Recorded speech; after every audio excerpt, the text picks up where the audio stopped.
Aujourd'hui, nous allons voir les nombres décimaux.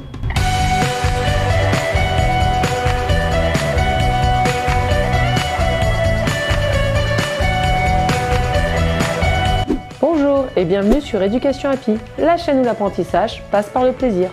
Vous y trouverez des vidéos éducatives et ludiques reprenant les programmes de la petite section de maternelle à la classe de seconde. De nouvelles vidéos sont publiées chaque semaine, alors si vous êtes nouveau, n'hésitez pas à vous abonner. Qu'est-ce qu'un nombre décimal? Déjà, on dit un nombre décimal et des nombres décimaux. Pour avoir une petite définition, un nombre décimal est un nombre à virgule. Et les chiffres situés derrière la virgule sont la partie décimale du nombre.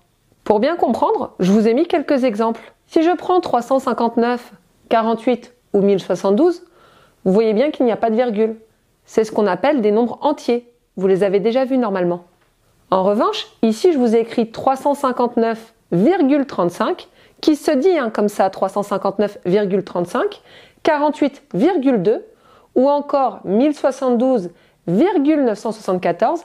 Là, ce sont des nombres décimaux. Et je vous ai surligné en rouge la partie décimale du nombre, la partie qui se situe donc derrière la virgule. En réalité, n'importe quel nombre entier peut s'écrire en nombre décimal. Ici, je vous ai mis 359, c'est pareil que 359,00, sauf que c'est plus simple d'écrire 359, étant donné qu'il n'y a pas de dixième, centième, etc., que d'écrire 359,00. Pour bien comprendre comment se compose un nombre décimal, on va reprendre le tableau de numération. Alors cette partie-là, la partie entière, vous la connaissez déjà bien. Ici, j'ai juste mis la classe des milliers, et puis là, la classe des unités. La classe des milliers avec les centaines, les dizaines et les unités. Et puis la classe des unités avec les centaines, les dizaines, les unités. Et ici, je vous ai rajouté la partie décimale donc du nombre, avec les dixièmes, les centièmes et les millièmes. Dixièmes et non dizaines, centièmes et non centaines, et millièmes et non unités. Ce qui est assuré là, c'est là où on mettra la virgule. Toujours. Donc par exemple, je vous ai posé un nombre, j'ai posé 531,742. 531,742. Ici, 7, c'est le chiffre des dixièmes. D'accord? Des dixièmes. Et il faut 10 dixièmes, c'est-à-dire qu'il faut 10 fois 0,1, ou bien 0,1 plus 0,1 plus 0,1 10 fois, pour faire 1. 4, c'est le chiffre des centièmes. Et il faut 100 centièmes, c'est-à-dire 0,01 fois 100, pour faire 1. Et 2, c'est le chiffre des millièmes. Et il faut 1000 millièmes, donc 0,001 fois 1000 ou 0,001 plus 0,001, etc. 1000 fois pour faire 1. On note que dans dixième, on entend 10. Il faut 10 dixièmes, on entend le 10. Dans centième, on entend 100. Il faut 100 centièmes, on entend le 100. Et puis dans millième, on entend 1000. Ici, je vous ai mis un dixième. Alors quand je l'écris comme ça, un dixième, c'est pas suffisant pour pouvoir l'écrire. Je ne peux pas l'écrire comme ça. Il faut toujours avoir la partie des unités. Donc il va falloir que je mette un 0 ici. Et donc pour avoir un dixième, je vais bien l'écrire comme ça. 0,1. Pareil pour les centièmes. Ici, j'ai mis un centième.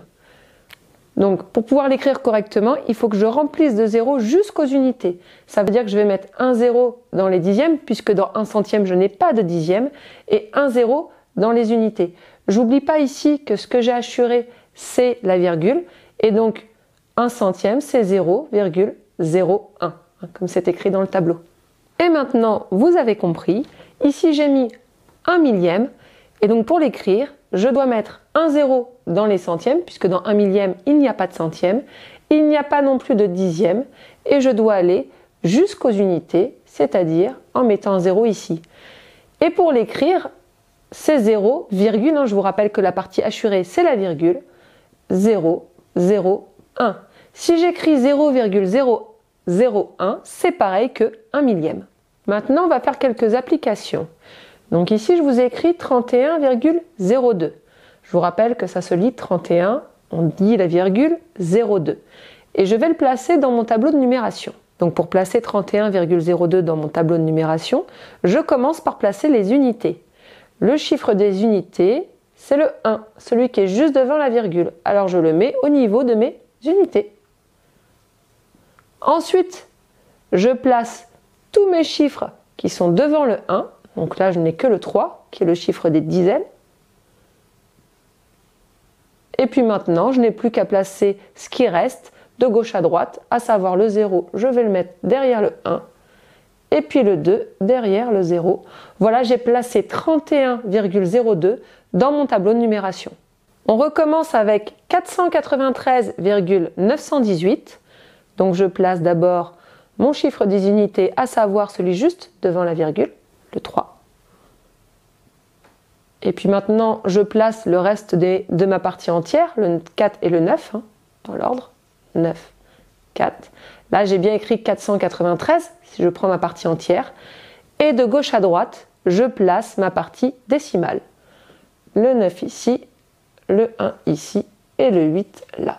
J'ai bien écrit 493,918. Et enfin le dernier, 0,65. Mes unités sont bien ici, j'ai 0 unité, ça veut dire que ce nombre-là, eh bien, il est plus petit que 1.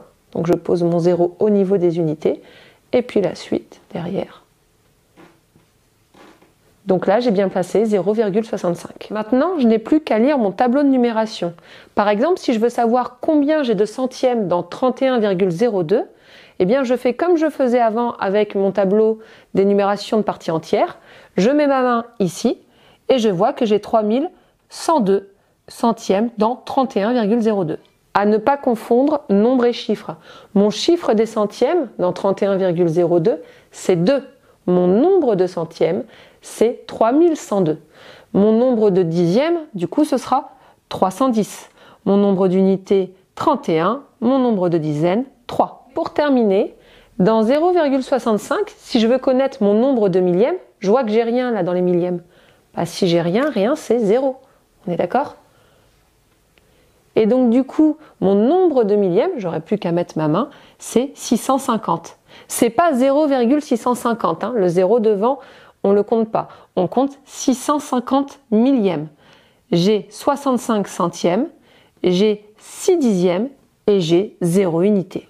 Vous maîtrisez désormais les nombres décimaux. Pour apprendre à les comparer, à les additionner ou à les soustraire, rendez-vous dans une prochaine vidéo. Vous trouverez la fiche pédagogique incluant des exercices efficaces et ludiques en lien dans la description. Et n'oubliez pas, le plus important, c'est d'apprendre dans le plaisir. Je vous dis à très vite sur Éducation Happy.